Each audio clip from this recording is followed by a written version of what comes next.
The year was 1258. The sky went dark. The sun vanished behind a veil of ash that stretched across the world. In the silence that followed, winter came in the middle of summer. Crops failed, rivers froze, people starved. Across Europe, Asia, and the Middle East, kingdoms collapsed, cities burned, and a generation was lost to hunger and disease. But this was not the apocalypse of myth. It was something far stranger and far more real. Because in 1258, the earth itself turned against us.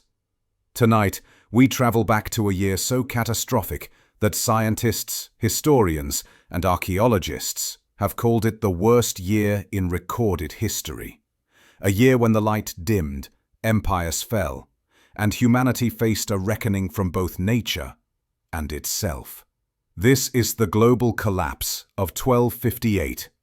Before the collapse, the world of 1257 seemed stable, even thriving. In the East, the Song dynasty of China was a beacon of prosperity. Paper money circulated widely, trade flowed along rivers and coasts, and cities like Hangzhou were among the most advanced on earth. In the Middle East, the Abbasid Caliphate, centered in Baghdad, had been weakened by centuries of invasion, yet it remained the intellectual heart of civilization.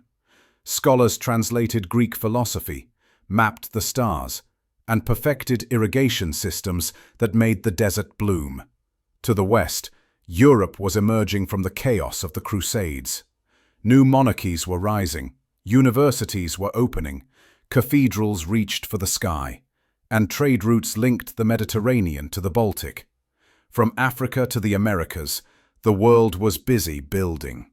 Humanity had no idea that it was standing on the edge of an invisible disaster, one brewing deep within the earth. For centuries, no one knew what had caused the global darkness of 1258. Medieval chroniclers wrote of a veil of dust that covered the sun, of a faint and dim star where the sun should have been. From Ireland to Japan, the records describe the same eerie event: a pale, cold sun, a summer that never came. In the Annals of Ulster, monks wrote, "A failure of bread in the year 1258. In England, chroniclers recorded a great mortality of men and beasts. In China, the Song Shi recorded yellow dust falling like rain. For nearly 800 years, no one knew why. Then, in the 1980s, scientists drilling into ice cores in Greenland and Antarctica discovered a mysterious volcanic signature, a massive layer of sulfuric ash deposited in the year 1258. The scale was staggering. The eruption had thrown so much debris into the stratosphere that it dimmed sunlight worldwide. It was, by modern estimates, 10 times more powerful than Mount St. Helens, and rivaled Tambora, the 1815 eruption that caused the year without a summer. But the 1258 volcano didn't just darken skies, it killed civilizations. Where had it erupted? For decades, no one could find the volcano. There were no survivors, no written record, no local legend. Then, in 2013, a team of researchers studying the Indonesian island of Lombok made a discovery: a massive caldera, an enormous crater, stretching more than 4 miles wide. The locals called it Rinjani, but beneath it lay an older, buried volcano, Mount Samalas. Through geochemical testing, the ash found in the Lombok deposits matched perfectly with the 1258 ice core layer.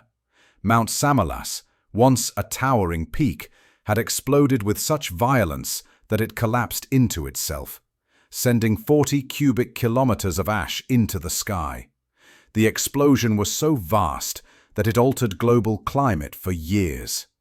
Within weeks, sulfur aerosols circled the planet. Sunlight dropped by up to 30%. Average global temperatures fell by more than 2 degrees Celsius, a catastrophic plunge in medieval terms. Imagine the year 1258 not as a single event, but as a global mood, a slow, creeping apocalypse. At first, People noticed the sunsets. They became strange, glowing red and purple, the sky painted with eerie light. Then the crops began to fail. Wheat didn't ripen in England. Rice fields in Japan withered under cold fog. Fish died in rivers from sudden frost. In the Middle East, chroniclers described rains that burned the soil. In France, famine spread so widely that the price of bread tripled, if it could be found at all. Even the Mongol armies, unstoppable for decades, began to slow. Horses died. Roads became impassable with mud and flood. Across Europe, the famine of 1258 to 1260 became one of the deadliest in the century. Bodies filled the streets. Entire villages vanished. One English monk wrote, "The famine was so great that men ate the flesh of horses, dogs, cats, and of their own children." Whether exaggerated or not, the despair was real. The earth had dimmed, and humanity was starving in the dark. While the climate spiraled into chaos, another catastrophe was unfolding, one entirely man-made. In early 1258, the Mongol general Hulagu Khan, grandson of Genghis Khan, marched his armies toward Baghdad. The city had been a shining symbol of Islamic learning for 5 centuries. Its libraries held over 1 million manuscripts: philosophy, medicine, astronomy, poetry. But on February 10, 1258, the Mongols breached the city walls. For 7 days, they slaughtered without mercy. Men, women, and children. Scholars, artisans, soldiers, imams. The Caliph, al-Mustasim, was executed, rolled in a carpet and trampled by horses, so that no royal blood would be spilled. The House of Wisdom, the greatest library on earth, was destroyed. The Tigris River, it was said, ran black with ink and red with blood. In that same year, the sky turned dark from the eruption of Samalas. Nature and empire conspired to erase an age of light. But the collapse of 1258 wasn't limited to ash and war. It set off a chain reaction: famine, disease, rebellion, and climate chaos that spanned decades. And yet, from that darkness, the seeds of rebirth began to grow. Year 1258 marked the beginning of what some historians now call the global collapse cycle. The volcanic ash from Mount Samalas didn't just cool the planet, it disrupted everything that human civilization depended on. Famine wasn't confined to one continent, it was a planetary crisis. In Europe, the relentless cold and rain destroyed harvest after harvest.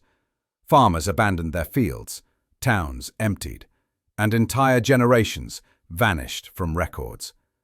Grain prices in England tripled in a matter of months. Across the Mediterranean, the same story repeated. Olive trees froze in Italy. Sheep herds in Spain were wiped out by disease. In France, people boiled bark, roots, and grass into thin gruel to survive. The weak died first, the poor, the old, and the sick. Then, as scarcity deepened, the strong turned on each other. Riots broke out in cities. In some towns, desperate mobs broke into monasteries, demanding bread that didn't exist. Chroniclers wrote of men feeding upon the bodies of the dead. Whether literal or not, the image reflected the horror of starvation and despair.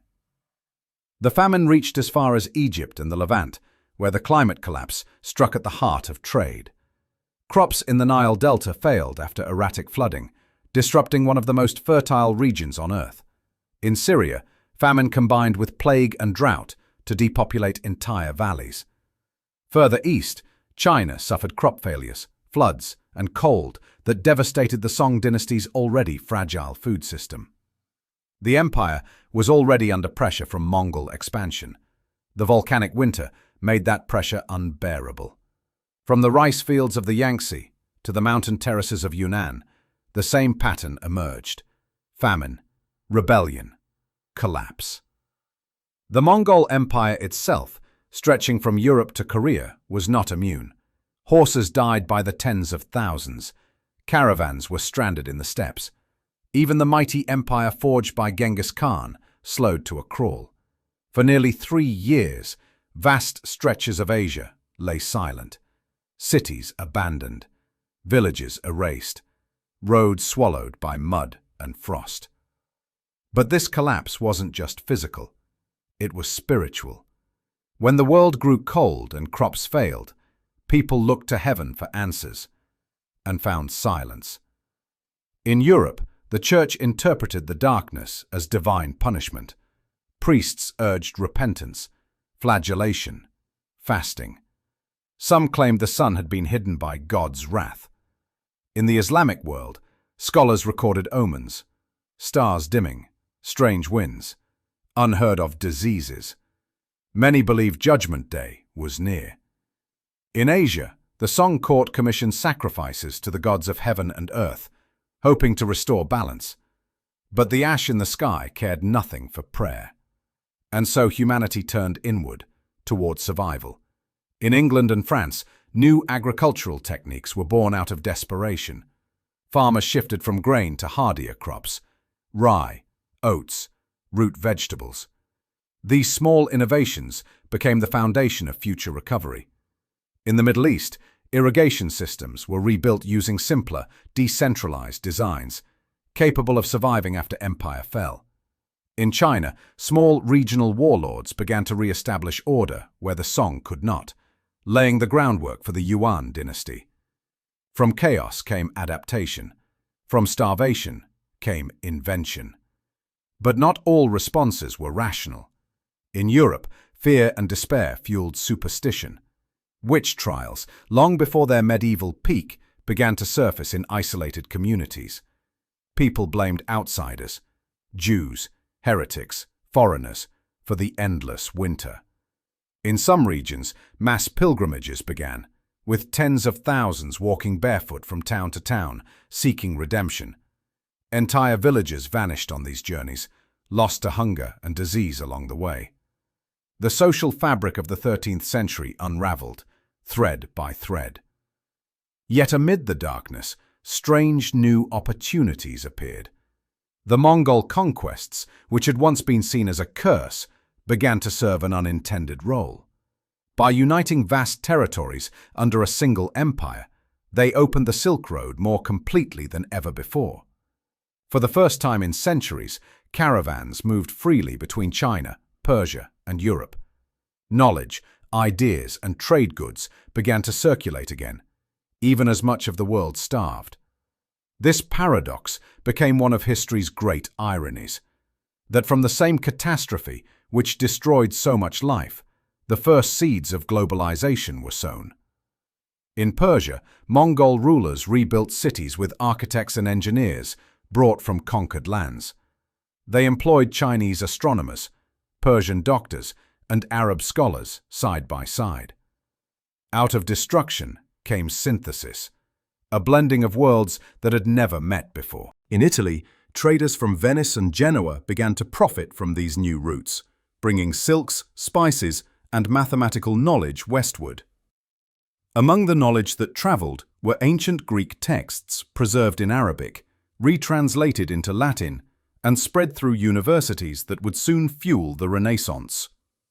From the ashes of 1258, the roots of a new world were forming. But recovery was slow. The volcanic dust lingered in the atmosphere for years, muting the sun and keeping global temperatures low through the early 1260s. Tree ring data from around the world shows one of the coldest decades in nearly 2,000 years. And as the world cooled, populations fell. It is estimated that by the year 1265, tens of millions had died, whether from famine, war, or disease that followed in the aftermath. Some cities simply ceased to exist. In northern Europe, archaeologists have found medieval villages frozen in time, tools left on tables, doors still latched, as if people had walked away and never returned. The Mongols, stretched thin and slowed by environmental disaster, abandoned some of their Western campaigns. The Abbasid Caliphate was gone, replaced by a fractured political vacuum that would later give rise to new powers in Persia and Egypt. The Song dynasty, weakened by famine, fell to the Mongols within 20 years. From its ashes rose the Yuan, the first foreign dynasty to rule all of China. The world that emerged from the darkness was not the same as the one that went in. The great libraries of Baghdad were gone forever. Generations of scientists and philosophers had been lost. Yet, in an unexpected twist, the Mongol Empire became a bridge of preservation. The conquerors who had destroyed one world became the unintentional custodians of another. They carried knowledge across continents, connected scholars from faraway lands, and transmitted technology, paper, gunpowder, the compass, westward. It was a cruel exchange, but it was progress, born from tragedy. By the late 1260s, the skies began to clear. Sunlight returned. Harvests improved. The ice that had gripped rivers and mountains began to thaw. But in the minds of those who had lived through it, something fundamental had changed. People no longer trusted the stability of the world. They had seen kingdoms burn, the sky turn black, and entire generations vanish. A psychological scar lingered, a collective memory that would echo through art, religion, and myth for centuries to come. Some historians even argue that the trauma of 1258 shaped Europe's later obsession with prophecy, apocalypse, and salvation.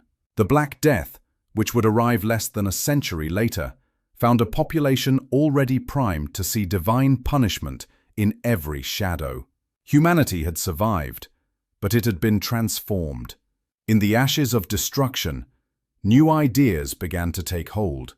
Science, once confined to isolated scholars, began to blend with observation and practical experimentation. People who had lost faith in divine stability started to look for natural explanations. Why had the sun vanished? Why had the weather changed?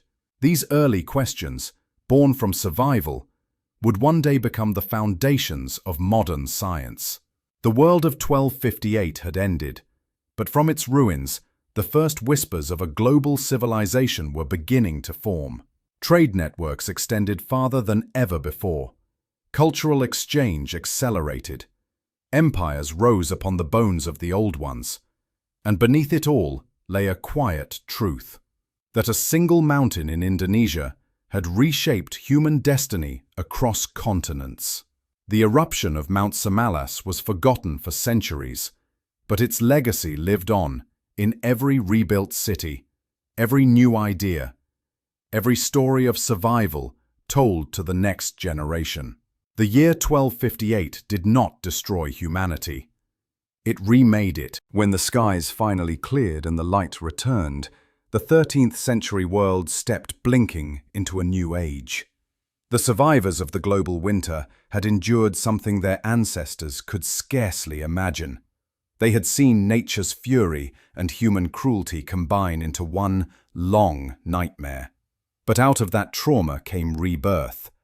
In Europe, empty fields slowly filled again with green.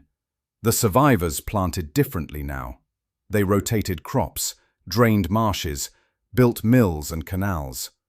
Every innovation came from memory, lessons written in hunger and cold. By the early 14th century, towns began to grow again.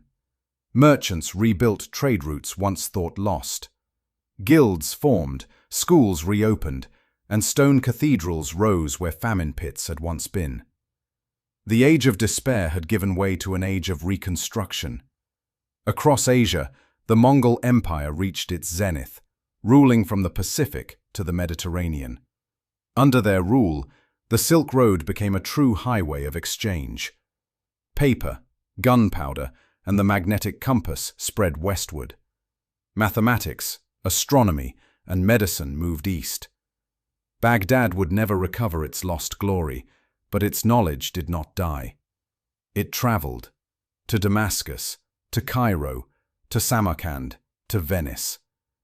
Ideas, like seeds carried on the wind, found new soil in faraway lands. In China, the Yuan dynasty stabilized agriculture and reopened ports. In Persia, irrigation canals were restored. In Europe, the survivors' children were richer, healthier, and more curious than their parents. The Renaissance was still centuries away, but its first heartbeat was already there, in the desire to understand the forces that had once almost destroyed the world. Historians often speak of collapse as the end of civilization, but collapse is also a beginning. It strips away illusions and shows what truly matters: cooperation, adaptation, knowledge.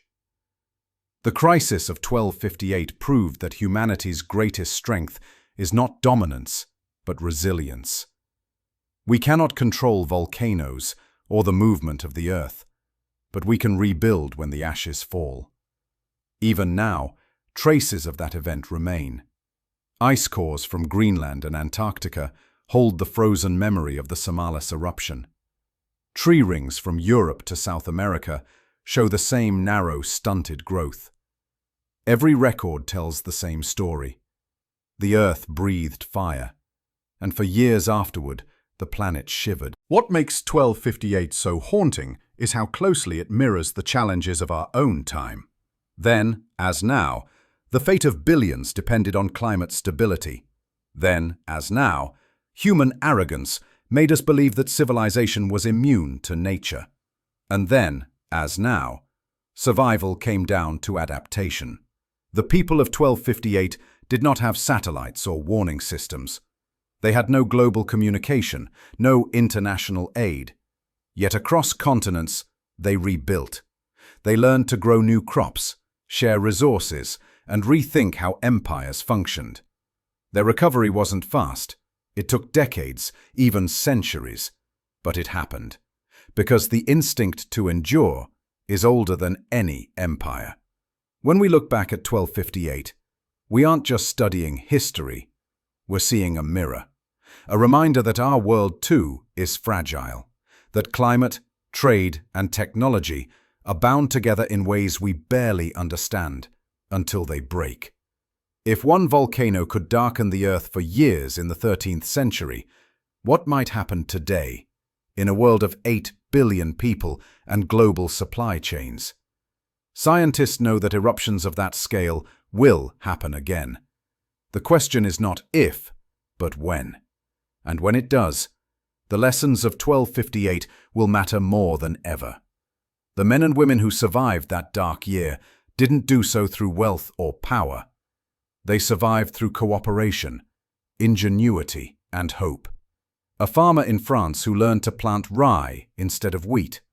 A scholar in Damascus who copied a single rescued manuscript. A trader who risked his life to cross a frozen steppe. Each one carried a spark forward. Together, they kept civilization alive. The world we inhabit today, the languages we speak, the knowledge we share, the very maps we use, exists because humanity refused to disappear. By the end of the 13th century, the memory of the Great Darkness began to fade.